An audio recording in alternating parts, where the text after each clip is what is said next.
This is super bold. Callaway claim these are the most elegant cavity back in the game of golf and that they have ever made.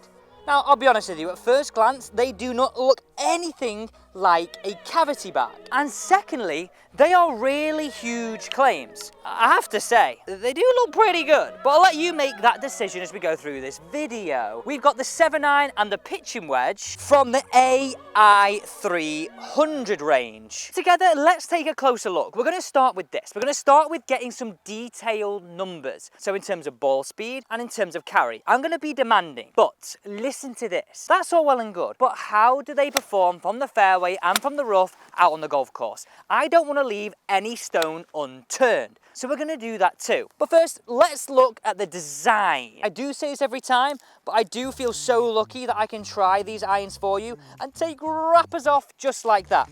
So to help this channel grow, don't forget to subscribe. So that's the pitching wedge. Looks relatively chunky, but not, you know what, not too much here. This is one of the slight differences to the Ai200 in this area. We've got the same Apex sort of weight system, but for me, it's this area that's quite interesting. The thickness of the top line. It is a lot chunkier, and it does seem relatively chunky down behind the ball, but at the same time, I'm gonna say this, it still looks sleek. So this is the 7-iron, the pitching wedge down behind the ball. Be honest with me, this is the pitching wedge here on the left, and this is the 7-iron here on the right. Do you think they live up to the claims? Are they the most elegant cavity back? Can you sort of see how the top edge is quite big as you put it down behind the ball? But it's not unsightly. One thing I'm finding strange is that heel to toe range here doesn't look like overly big. It's not like massive, is it? Now, this is really quite a nice look. I like the brushed finish here, the dull effect on the side to the duller inner. It sort of feels a little bit rough on that face. I can only imagine that's to help spin of the golf ball. Let's hit this first ball away. And there's one word for this. Wow. That carried a 147. Wow. And that is a pitching wedge. Now, the height is, well, relatively high, which you would expect for a game improvement iron. The idea of this is to help people get the ball and keep the ball in the air. Now, interestingly, what I would say down here at the golf ball is there is a considerable amount of offset. And essentially, all that means is it helps you stop missing that ball off to the right. I'll show you that on the 7-iron and the pitching wedge in a second.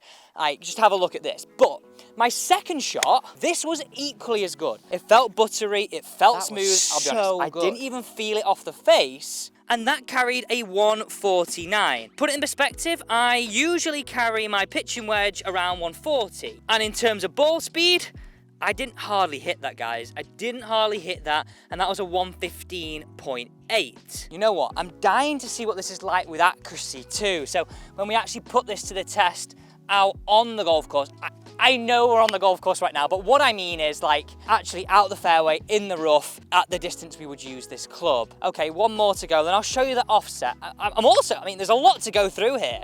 I want to know how far that 7-iron goes. Oh, I don't think I'm so impressed with that.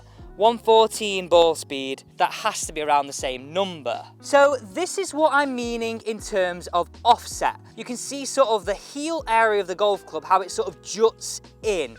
This is the 7-iron on the left, and this is the pitching wedge on the right. What I'm referring to is this area right here, and it sort of helps you sort of make sure you square up that face, or it definitely aids you. Now, if you're a golfer who misses the golf ball off to the left, which is, I guess, slightly on the rare side, then this is probably not an iron for you. But if you're a golfer who struggles with weak high right shots, then this could be one for you. But at the end of this video, I'll tell you exactly who I think this iron is for. So far, I'm gonna say it, you're gonna find it hard. I mean, out that pitcher wedge, to find a better looking game improvement iron than that, it doesn't really look like one, apart from the offset, which is slightly off-putting. Like the overall looks are pretty sleek, pretty sleek. I'll show you the difference between the Ai200 though. I'll show you that. Okay, this is 7-iron. Let's see what numbers we get. Now, in terms of what I'm expecting, I'm really gonna be scrutinizing this. I'm wanting above a 135 ball speed, and I carry the Ai200 in the 190s. Yep, don't believe me? Check out the video right here after watching that.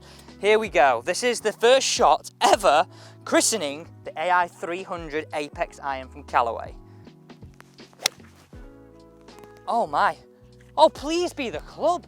Please be the club. That is seriously impressive. I'm gonna have to show you where these are finished on the green. That was a 132 ball speed. Look at that. And a 193 yard carry. It did not disappoint. Tell you what, that drew nicely. I do feel, like I said, slightly draw bias with this because of the offset. But you might be looking at this going, you know what? That's what I want a little bit of. I like that. Let's hit ball number 2. That is like a rocket laser again. Holy mackerel. It's got a bit left. On a piece though, I think. 197 carry. I need to look at this ball speed. I need to show you this ball speed. 137.7. I'm done. I am done. And here we go. This is shot number 3. Now, I'll be honest with you. I am aiming slightly up the right wing just to take into account for that extra bit of draw I'm seeing. And wow, I didn't think this could get any better. Look at this ball flight. Like, I am 200 yards out here from middle of the green, and that has just carried 199, and look at this ball speed. I didn't think it could get any stronger than that. Now, I was getting carried away there. I did promise you I would show you the difference between the Ai300 and the Ai200. There you go. You can see the difference in this bit here. A little bit of a different cavity area. The top, the Ai300 is a little more chunky. And then that top edge with the Ai300 here on the left, you can again see it's a little bit chunky. But all the technology sort of similarly applies to this, apart from a slightly bigger profile. So what I mean by that is you get a premium look and feel, you get a complete game improvement iron in the sense of you get Forge 445 face cut that delivers outstanding power. You've also got an AI smart face.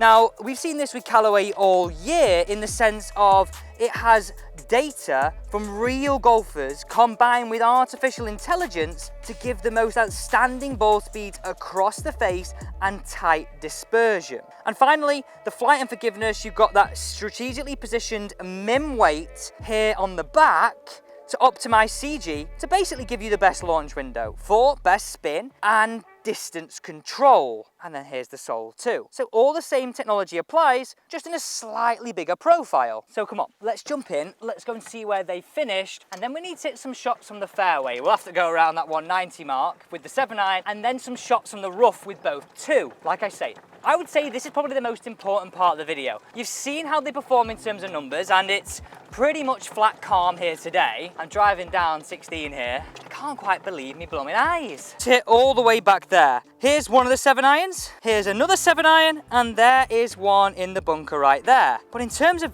distance control, they're pretty spot on. Now let's talk price point. You know when you hear Callaway, you know when you hear Apex, and you've seen I've got graphite shafts in here, we're looking over £1,000 for this set. Now, I would always say this to every single one of my students. If you're gonna spend that amount of money, I would definitely go and get fitted. And here's Scottsdale's website in the description. That's where I'd recommend. Okay, just forgot that number. It's 206, which seems really ambitious. Let's hit a couple from here. What am I doing? So first shot here away. I underestimated this lie actually. This ball was quite significantly below my feet, so the first shot faded off way more than I'd want. However, the second shot I aimed a little bit further left, and look at this move in. Maybe I was a little bit ambitious being 206 yards away from the flag into wind, but we've made sort of front portion of the green. That's seriously impressive. So what I can tell you right now, turf interaction, it does feel like it glides through that turf. The sound feels good. But one downside is, I mean, it obviously depends who we're saying these are for. It does feel kind of quite electric off the face. And maybe that's sort of what they designed this for. Okay, let me go and grab another ball. Let's now hit a 7-iron from a similar mark out of the rough. By the way, I didn't mention this, but how close was that second shot to the tree? Just to let you know, that flag is sort of over the corner here. We'll show you where these finished. But this is the shot I'm sort of most interested in. If these are a game improvement iron, the sort of player who's gonna use these isn't gonna find the short stuff all the time. Maybe isn't gonna hit 7-iron 190 yards, but what it's doing to me is, I'm definitely adding around, I'm gonna say 15 yards to what I would normally hit. So use that as your gauge. Right, this is gonna require a little bit of movement. I wanna know how this interacts with this rough though. Come on, big, nice shot in there. Oh, I pulled it a bit. It's coming back though. It's coming back. Keep coming back. Okay, it's sort of on the fringe. It's not the worst shot. It's a little bit this way. I thought I pulled it, but actually, it's pretty good. From this distance, it was pretty good. This is also another really important point, and I just need to get my notes up here to tell you this. So, in terms of lofts, this is what we're looking for. This comes in from pitch and wedge all the way to 4-iron. Your 4-iron's 20 degrees, your 5-iron's 22, your 6-iron's 25, your 7-iron's 29. Let's scoot forward a little bit here. So your 8-iron's 32, your 9-iron's 37 degrees, pitch and wedge 42, and a wedge 47. So it is safe to say they are on the strong side of lofts. But I wouldn't worry about that. Again, this is designed to help players hit the ball longer. And why I'm saying don't worry about that, I'm still launching this nice and high. Let's hit a couple now with pitch and wedge. For reference, that's the 150 marker there. Here we go. So we've hit the green, well, I'm on the semi-fringe, so hit the green once, on the fringe another, and missed the green with the first ball. Here's with pitch and wedge. Now I call that heavy. This is going to be seriously interesting to see if it got there. Well, I thought I caught it heavy. Yeah, I did. A little bit on the short side. You know what, that's only just sort of fringe though. Let's see if we can get this. Here we go, ball 2.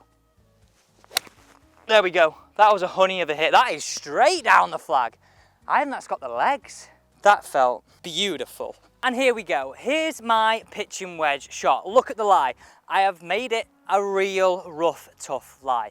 So this came out a little bit lower and a little bit short of the flag. But I guess out of a lie like that, it is to be expected.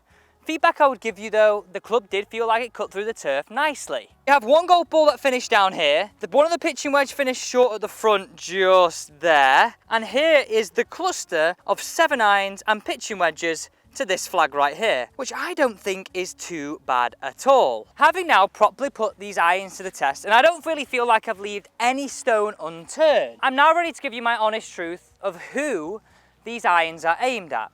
Firstly, I would say this: if you're a golfer of any standard who's lacking a bit of distance and struggles with that high right shot, this has got to be an iron that you've got to consider. Yes, it will come at a price point, but it looks good. There's a little bit of offset to stop that right shot.